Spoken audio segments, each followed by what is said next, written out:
Namaskar and a very warm welcome to IIPA. I'm Rakhi Bakshi here.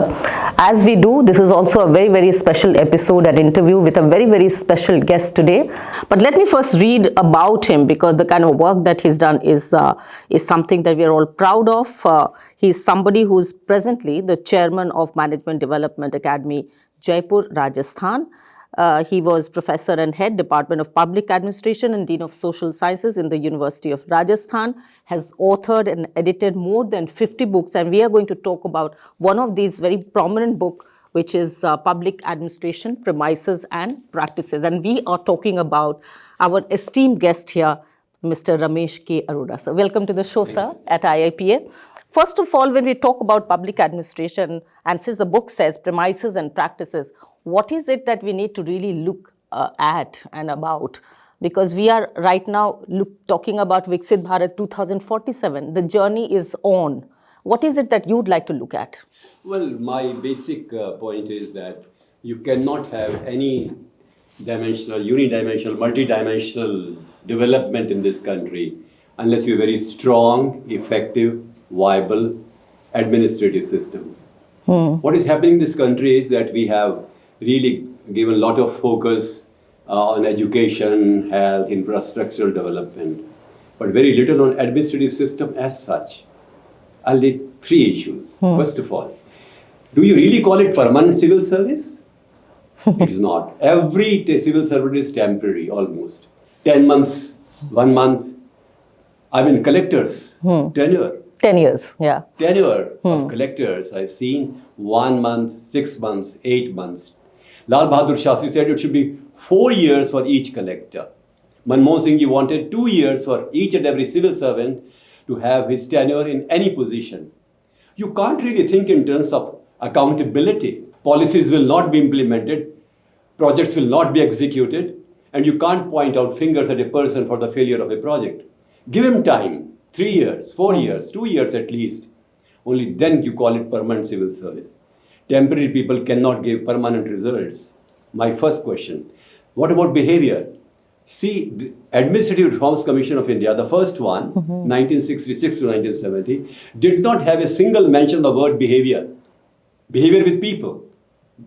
Then intra-organizational behavior, inter-organizational personal behavior, nothing. And the whole problem is that people are feeling distanced from administration. There is very little empathy, compassion, helpfulness. The declining morality in administration throughout the country today, we are not making sufficient efforts to check it. We have accepted it as a malady which is natural. It's not. It is a failure of our system and society that there is immorality in administration. These are three issues that ought to be highlighted in Indian administration. So you talked about empathy and you, of course, talked about ethics, very important elements. And in your book, I think, which is very... Excellence also, the 3 E's, we should remember that. And in your book, which you've edited, we have eminent authors here, and that list, of course, is, very prestigious names which are there, and each one have addressed very meticulously some of these points which are very acutely and meticulously related to administration. For example, you talked about management thoughts. If I can go on and take a lot of your time, but the kind of references are there, the kind of thoughts and perspectives which are coming in. You talked about the whole theory of it. But when we talk about the theory of public administration, and we began the conversation by talking about it, this different dimensions, what are the practical aspects? How does a civil servant become a good civil servant? Okay, a good civil servant becomes when he tries to develop his self-motivation, his dedication to work, his concern for the nation, his interest in his work to the extent that he becomes a part of it. He breathes it, he feels it, and feels that it is his responsibility, as a matter of fact, to do his best, not only for the job, but also for the people who are being affected by that job. If the recipients of my work are not getting any benefit, then my whole effort has failed.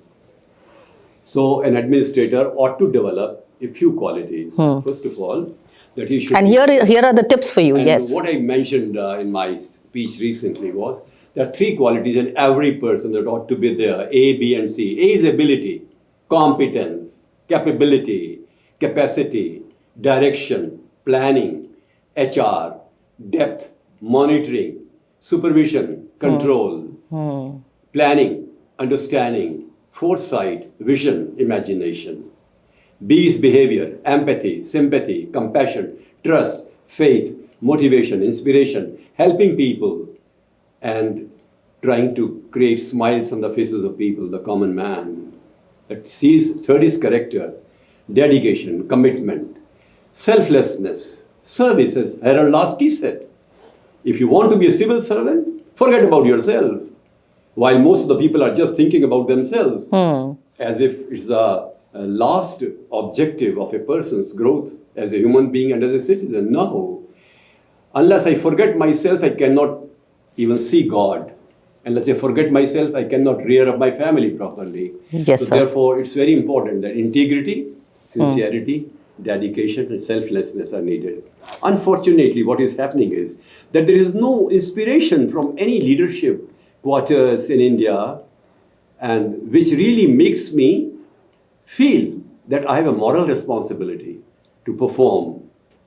Ritualistic, formal, rules to be followed, orders to be executed, projects to be implemented, targets to be met. Is that administration? Okay, sir. Just a minute. Yeah. Administration means to serve. It's a Yes, Latin I was word. coming to that, sir, actually. It's a Latin word, means to serve.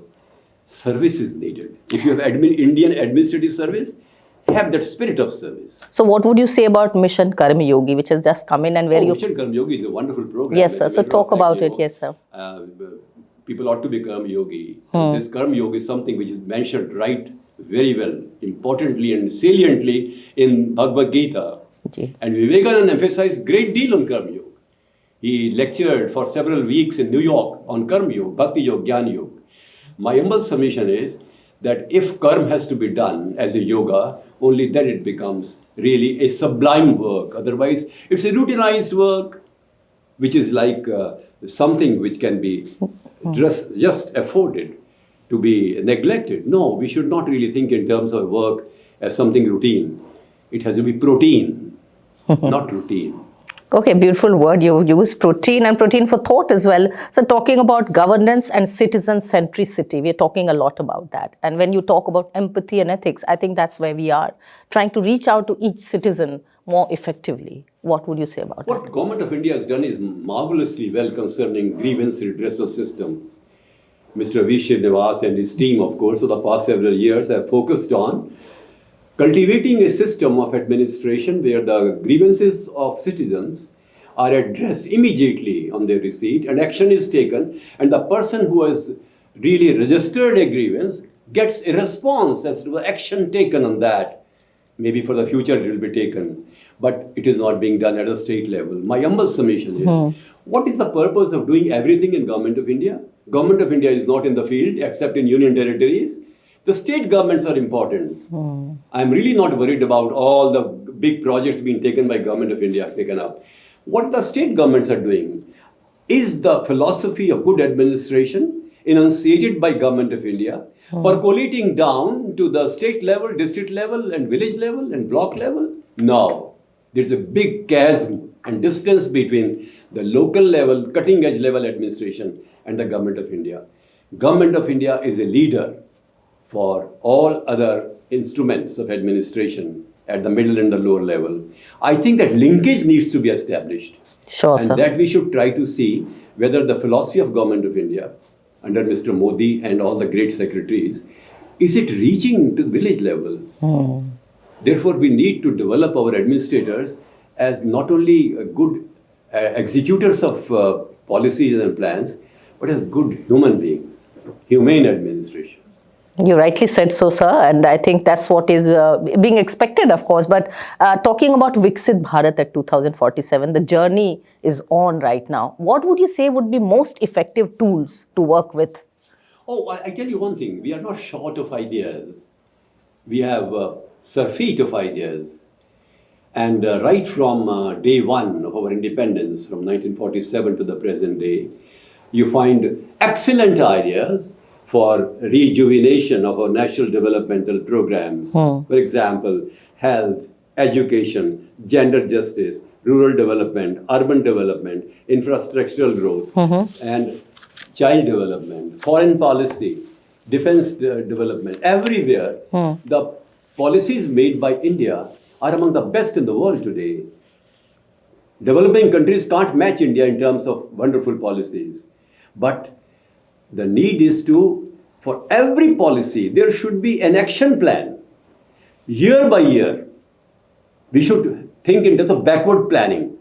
2047, July, that is 1 year before that, what will be done?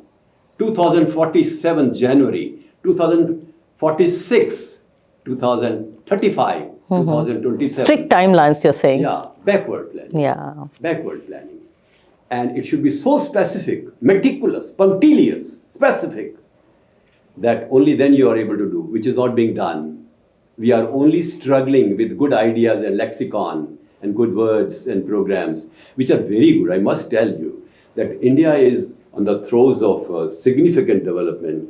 But if you neglect the implementation part of it, then all these policies will only give us frustration. I was just looking at this chapter by Omaji, which one talks about 50 years of new public administration. New public administration was a movement started in 1968 that only resulted into greater action orientation, sensitivity towards the problems of the people, greater humanism in administration, perception of the people to be considered to be the basic factors to understand and evaluate the impact of administrative system on the people.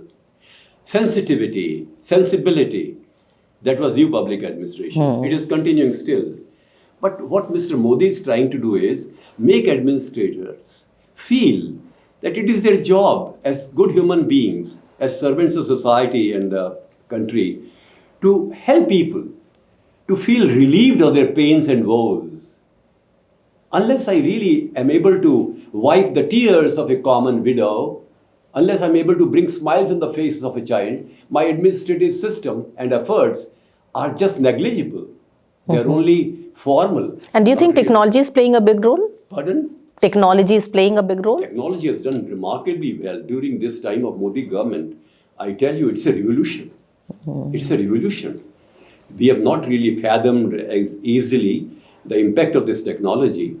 It's just a revolution. For example, the DPI, the whole UPI system. Everything, what is being done. And digitalization. At all levels, yeah. Srinivas talked about digitalization. He did that in AIMS. Yeah. And do you know the impact it had on the people? Long lines and queues of people wanting to have an appointment with doctors vanished. And everything was done at home, work from home. You get the result. Okay, come on Wednesday, 10 o'clock, you will meet Dr. P. K. Mishra, like that. I mean, he did wonderful work.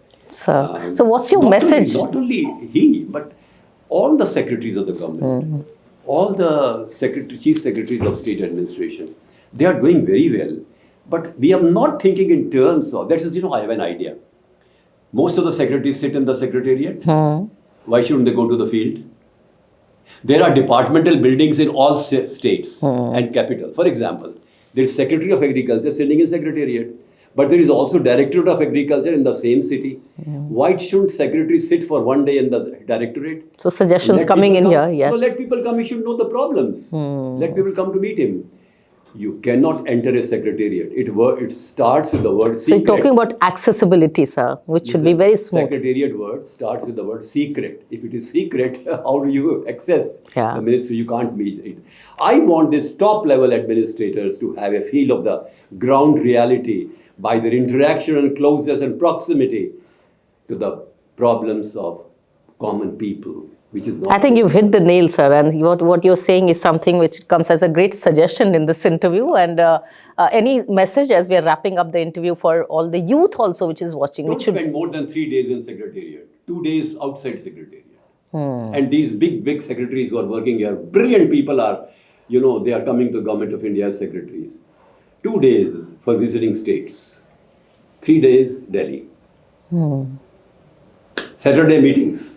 Okay, so these are the practices that you talk about, the premise you've talked about in the initial phase of the... I tell you one thing, despite all the flaws and lacunae that we think about our administration, we are still among the best. We are still among the best. And we're proud of it, certainly, sir. And But if you're satisfied, you will decline. There should be positive discontentment in administration. Doing your best and still trying to do better. yeah, like in the earlier session with Lal Bahadur Shastri ji, we were taking certain points from there and something to celebrate about. So, Oh, he was marvelous. I just adore him. He's my role model. Vivekanand and Lal Bahadur and Abdul Kalam. I just love them. I just love them. okay, sir. So I think we can go on, and I think we would seek another time with you to really have a larger and bigger interviews on many Whenever such you want, subjects. I'll come on my own. I Yes, don't sir. want any TADA. Okay? Thank you so much, sir, for spending your time here, sharing all these insights. And that's the whole idea to do these interviews. Ladies and gentlemen, we are bringing you these episodes and shows just to tell you what are these insights and perspectives now coming in as far as public administration, public policy in India is concerned. But thanks for watching and namaskar.